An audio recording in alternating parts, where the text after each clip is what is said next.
Construction du nouveau temple. Nous lisons donc être conduit au paragraphe 5. Le prophète dit: j'aime les beaux chants, j'aime beaucoup les très beaux chants. J'ai toujours dit, quand je vais arriver au ciel, je vais aller là où l'on chante.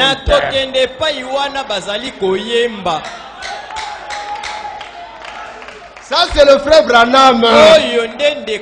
Il dit lorsque je vais aller au ciel, je vais aller là où l'on chante. Et il ajoute et écouter. Non, et écouter. Je ne pourrai jamais me lasser de chant. Vous savez, chanter donne du courage. Vous savez ça, n'est-ce pas? Les soldats, quand ils vont au combat, vous savez ce qu'ils font? Ils jouent de la musique, ils chantent et tout pour se donner du courage. Et nous, quand nous allons au combat, nous chantons. Vous pensez que vaincre 4 milliards, c'est une petite petite bataille. Mais c'est une grande bataille. Mais nous devons chanter pour avoir le courage de vaincre 4 milliards. Donc ne soyez pas chopés. C'est en ordre avec la parole. Que le Seigneur vous bénisse. Nous disons donc aujourd'hui cette écriture est accomplie. Au paragraphe 9. Tout le monde est heureux ce matin. Ça c'est le frère Branham. Moi je lis seulement. Tout le monde est heureux ce matin. L'assemblée dit Amen. Dites donc que c'est formidable. C'est formidable ça. De ce côté. Amen. De ce côté. Amen. Je suis vraiment content de voir que vous êtes tous assis confortablement. La joie du frère Branham, c'est de nous voir être assis confortablement. Et quand il vient, il pose la question. Maintenant, si nous ici nous posons la question, est-ce que vous ici à l'intérieur, vous êtes assis confortablement? Maintenant, si on pose la question à ceux qui sont chez le frère Diafouka derrière là-bas, est-ce que là-bas ils sont assis confortablement? Non, répondons. Est-ce que ceux qui sont derrière dans les chapiteaux là-bas, ils sont assis confortablement? Ceux qui sont en gare là-bas, est-ce qu'ils sont assis confortablement? Non. Frère Branham, tu nous dis quoi? Dans l'ordre de l'église, au paragraphe 121, quand ils viennent ici pour entendre l'évangile, je veux leur donner le meilleur de ce que je peux leur donner. Voyez-vous? Et quand ils viennent ici, je veux que vous veillez à ce que tout marche bien. Vous n'avez pas compris la lecture là. Je reprends. Et quand ils viennent ici, je veux que vous veillez à ce que tout marche bien. C'est la raison pour laquelle je vous dis à vous les diacres, les administrateurs et les pasteurs ici ce soir que vous devez exécuter ceci à la lettre. Parce que les gens viennent ici pour trouver Dieu. Et nous devons avoir toutes ces choses en ordre. Les gens quittent leur maison. Ils laissent même leurs emplois. Ils viennent ici pour trouver Dieu.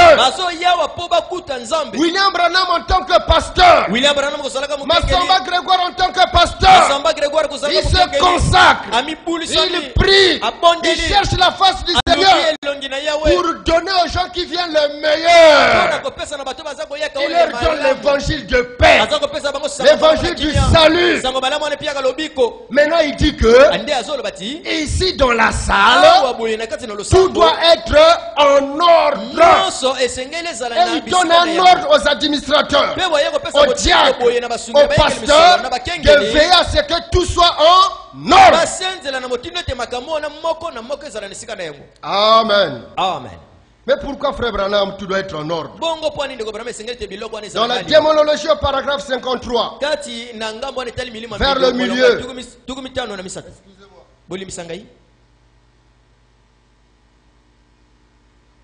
vers le milieu, c'est tout à fait exact. En effet, je suis bien conscient que la façon dont je traite les gens, c'est ainsi que je traite Dieu. La façon dont William Branham, Massamba Grégoire, les vrais fils et serviteurs de Dieu traitent les gens, c'est de cette façon qu'ils traitent Dieu. Voilà pourquoi quand il vient, il vérifie. Si tout le monde est bien assis, s'il n'y a pas quelqu'un qui est dérangé quelque part, parce que ça va lui faire mal. Il ne va pas accepter que Jésus arrive là, en soutane, et il va mal le traiter. Oh, le Seigneur Jésus aujourd'hui est en robe et en pantalon. Donc il veut bien traiter tous ceux qui viennent. Amen. C'est ce que le frère Branham dit. Le frère Branham, quelle est la qualité de l'église que tu veux? Où tu vas bien accueillir tes gens qui viennent. Dans le Dieu de cet âge mauvais. Au paragraphe 18. Je prends vraiment au milieu. Et puis à chaque réunion, beaucoup de gens passent en voiture. Ils téléphonent et tout. Ils n'ont pas pu entrer, ni venir assez près. Alors nous avons besoin de plus de place pour permettre aux gens d'être assis, installés confortablement. Et puis pour pouvoir apporter un message que je considère d'une importance vraiment capitale. Il me semble que nous devrons tous être installés confortablement, assis, pour que nous puissions écouter. Le problème, c'est pas de venir à l'église. Le problème, c'est pas de s'asseoir. Mais William Branham veut que nous puissions nous asseoir confortablement. Dans les 5 identifications, au paragraphe 8, il dit ceci. Nous voulons un jour, si le gouvernement ne nous empêche pas, construire une église ici, une belle église où nous pourrons avoir beaucoup de places assises, un auditoire principal, ainsi qu'un balcon, et ainsi de suite. Ça sera ainsi une très belle église climatisée.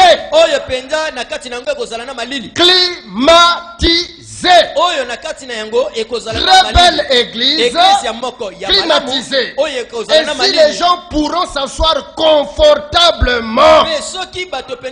William Branham insiste sur ce mot-là. Climatisé, confortable. Climatisé, confortable. Alors j'étais en train de méditer sur ça. Parce que le frère Branham nous dit que au jardin d'Éden, Dieu descendait chaque soir pour communier avec l'homme. L'église où Dieu descendait là-bas, c'était comment? J'ai posé la question au frère Branham. Le frère Branham va nous répondre.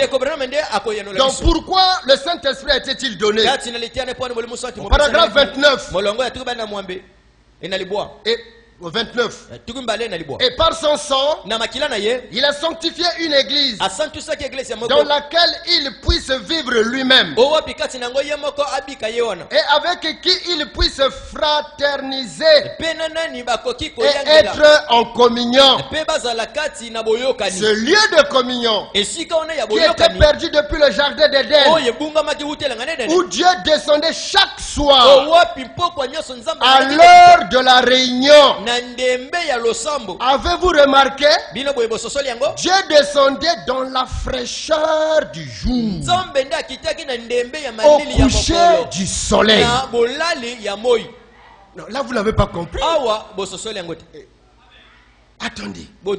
Dieu descendait dans la fraîcheur du jour, au coucher du soleil. Dieu ne descendait pas dans la chaleur pour communier. Si à l'époque là, la technologie avait évolué comme aujourd'hui, la fraîcheur là on parlait de la climatisation. Mais comme lui, il est Dieu, il est le créateur des atmosphères. Avant de descendre au lieu du culte, il créait une bonne atmosphère pour que la chaleur ne dérange pas la communion. Est-ce que vous dites Amen? Moi je lis le frère Branham. Moi je lis seulement. Mon ami Andoche m'a donné un bon conseil. Il dit pour éviter, comme il connaît un peu tout ce que je suis, avec tous les combats qu'on a ici, il dit lis seulement frère Branham. Le pasteur m'avait déjà dit ça maintes fois. Mais toutefois quand on parle un peu, lui m'a encore rappelé, il dit frère, n'oublie pas, lis seulement le prophète. Là je suis en train de lire. Au paragraphe 30. Et dans la fraîcheur du soir, il descendait pour avoir communion avec eux. Vous voyez que quand le frère Branham insiste dans la climatisation, c'est parce que le même esprit qui était là-bas au jardin d'Éden, en Adam, en tant que la brebis de Dieu, le même esprit qui était en Dieu en tant que pasteur, c'est cet esprit qui est venu oindre le frère Branham pour demander à ce que la salle soit climatisée. Quand il y a la chaleur ici, regardez ce que la sœur l'a fait. Regardez ce que l'autre sœur là-bas fait. Le culte de l'après-midi, vous allez voir le film. Vous allez voir qu'il y a des comme ça. Éventail. Oh, les gens ne savent pas quand ils font ça, ça dérange ceux qui sont derrière. Parce que la prédication, c'est une pensée qui doit être connectée. Il faut suivre la prédication en introduisant ta pensée dans ce qui se dit. Mais quand il y a des petits mouvements comme ça, mais il y a des fuites de l'embryon.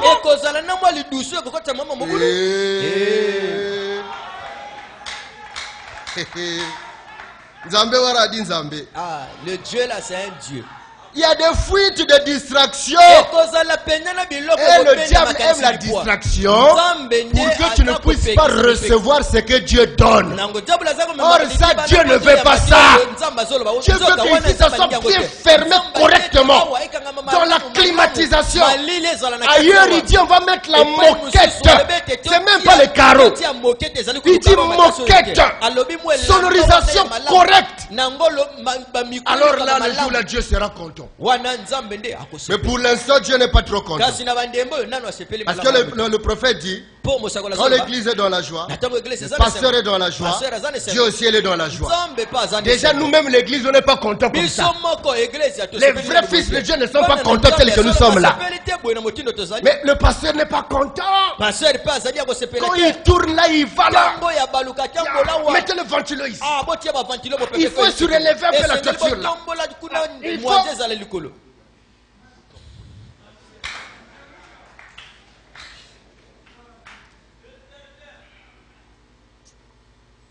Un homme qui fuit la face de l'Éternel. Au paragraphe 13.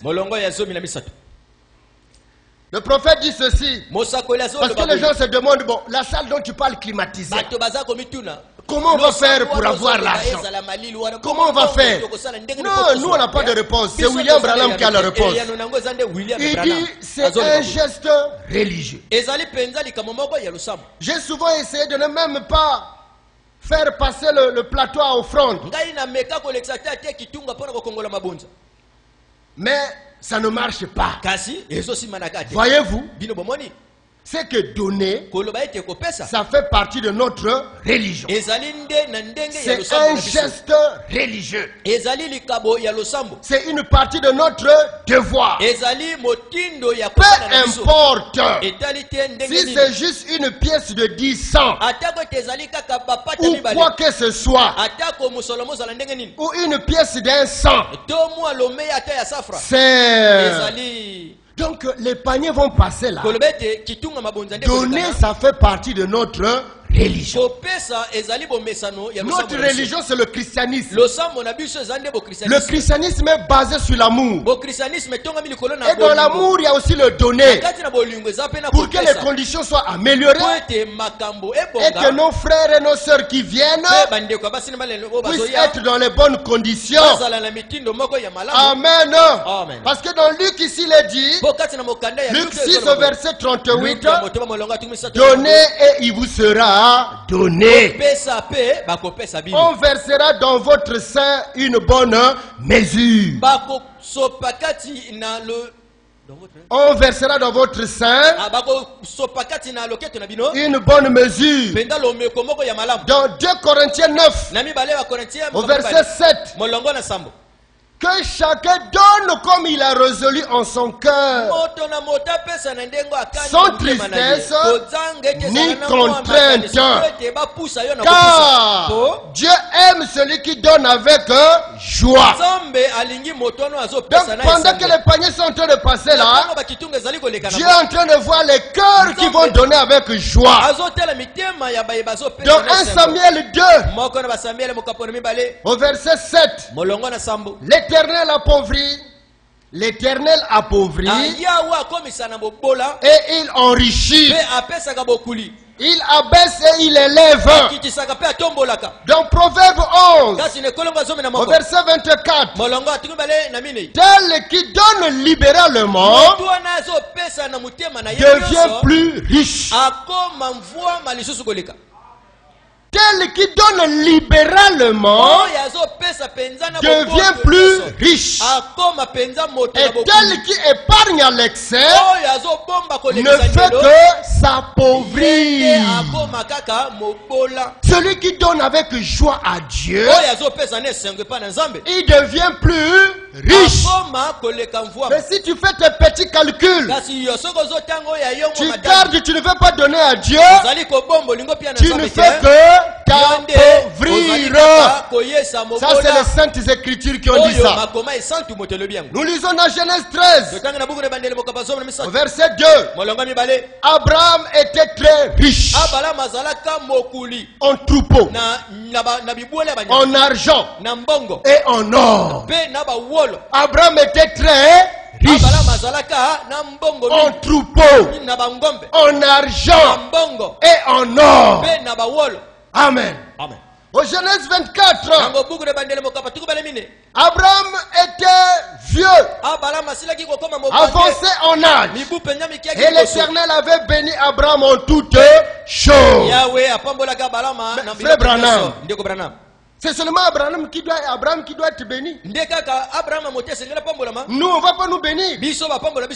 Dans la dislocation du monde, au paragraphe 54, le frère Branham dit ceci: Dieu bénira, mais cette bénédiction doit venir sous certaines circonstances, certaines exigences que vous devez remplir. Et si vous ne remplissez pas ces exigences, alors les bénédictions et les promesses de Dieu n'auront pas d'effet pour vous. Donc Jéhovah Jireh, c'est que Dieu est en train de nous parler ici. Jéhovah Jireh. Jéhovah Jireh. Mais je vous apprends que Jéhovah Jireh n'est pas un slogan humain. Jéhovah Jireh, ce n'est pas une parole vaine, mais c'est une parole inspirée, une parole sacrée, une parole ointe qui sortait d'un cœur de foi et d'une personne obéissante. C'est pas que tu es égoïste, Jéhovah Jireh. Tu es impudique, Jéhovah Jireh. Dieu dit donne, tu ne donnes pas, Jéhovah Jireh. Ça c'est pas vrai, Jéhovah Jireh. Ça c'est faux, Jéhovah Jireh. Vrai Jéhovah Jireh, c'est ce que nous sommes en train de lire. Jéhovah Jireh, au paragraphe partie 1, au paragraphe 56. Donc, Une séparation totale de toute incrédulité. Et souvenez-vous, Abraham, le patriarche, n'a jamais été pleinement et parfaitement béni, donc il n'a pas obéi à la lettre à ce que Dieu lui avait dit de faire. Oh non, je vais encore lire. Parce que moi je lis mal. Lire 2-3 fois, ça va bien lire. Donc il n'avait pas obéi à la lettre à ce que Dieu lui avait dit de faire. Nous avons dit qu'Abraham était béni. Mais Abraham était béni pourquoi et comment? Le prophète est en train de continuer. Il dit jamais, jamais, jamais, nous ne serons bénis et n'aurons des bénédictions tant que nous n'obéirons pas à ce que Dieu nous a dit de faire. Nous ne serons jamais bénis si nous ne faisons pas ce que Dieu nous a dit de faire. Qu'est-ce que Dieu nous a demandé de faire? Dans Exode 35, il dit prenez sur ce qui vous appartient une offrande pour moi l'Éternel. Donnez cela pour que mon temple soit construit. C'est un ordre que l'Éternel a donné. Amen. Mes frères Branham, quelle était l'obéissance d'Abraham? Abraham avait donné quoi à Dieu pour qu'il soit béni en argent, en troupeau, en or et en toutes choses. Abraham n'était pas seulement béni dans la foi. Non! Ce n'était pas seulement la foi. Il était béni en argent. Plein. Il en avait. Il avait l'or. Il en avait. Les troupeaux. Il en avait. Mais qu'est-ce qui lui a amené là? Totangam Liloba. Makomi est sainte. Les saintes écritures. Les écritures qui donnent la bénédiction. Vous savez, le diable est malin. Chaque chose a une formule. Pour que tu sois béni, il y a une formule. Si tu ne maîtrises pas la formule de la bénédiction, tu ne peux pas être béni. Mais quand on déballe la formule de la bénédiction ici, il y a des gens qui ont le front fermé. Le jour où toi tu seras béni, c'est moi qui vais manger ça. Quand tu vas rouler en voiture comme mon ami ici, ça sera moi. Mais moi je transpire ici pour ton bien. Oh, il n'en gâte. Quand le pasteur se gosi ici, le jour où tu seras au ciel en train de jubiler, c'est le pasteur qui va jubiler avec toi. Je vous montre les secrets de la bénédiction. Ça devait réjouir tout le monde. Sincèrement, qui ne veut pas être béni? Qui ne veut pas être béni? Cela serait le plus grand hypocrite du monde. L'homme est fait pour vivre dans les bonnes conditions. L'homme n'est pas fait pour souffrir. L'homme est fait pour qu'il soit chic, correct. Les épreuves ont leur temps. La souffrance a son temps. Mais il n'y a pas de souffrance éternelle.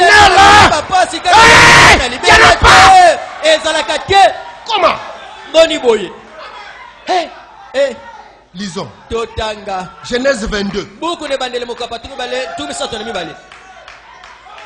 Après ces choses, Dieu mit Abraham à l'épreuve. Après qu'il t'a donné ce qu'il t'a donné, Dieu te met à l'épreuve. C'est lui qui te donne tout. C'est aussi lui qui vient te demander tout. C'est lui qui te donne tout. Et c'est lui qui vient te demander tout. Je ne vais pas continuer à tout lire, c'est trop long. Vous connaissez l'histoire d'Abraham. Abraham n'avait pas d'enfant. Il souffrait. Les gens se moquaient de lui. Les gens le juriaient. Mais Abraham avait un souci au fond de lui. Avec toute la richesse qu'il avait là, Il se dit, ah, ça va rester chez l'autre. Non, Seigneur, donne-moi un enfant. Donne-moi un enfant. Donne-moi un enfant qui va bénéficier de ma richesse. Dieu a dit en bon, ok, demandez et vous recevez. Comme c'est ma parole, je vais te donner un enfant.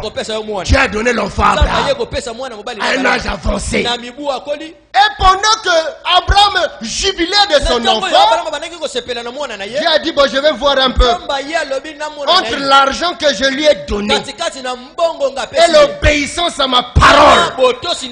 Lui, il va choisir quoi? Il appelle Abraham. Il dit, l'enfant que je t'ai donné là, donne-le-moi. Sacrifie-le. Ah! Frère, je vais dire la vérité. Si c'était moi, j'allais le refuser. Moi, je ne peux pas faire comme Abraham. Impossible. Chacun de nous est irremplaçable. Ce que Dieu a demandé à Abraham, c'est spécial à Abraham. Tu ne peux pas demander ça à toi parce que tu ne pourras pas. Toi, tu ne pourras pas. Mon enfant, il est où? Quel que mes enfants sont là? Oh Dieu, sacrifié. Je vais dire non. Dieu, moi je suis là, prends-moi. Prends-moi. Pas mon enfant.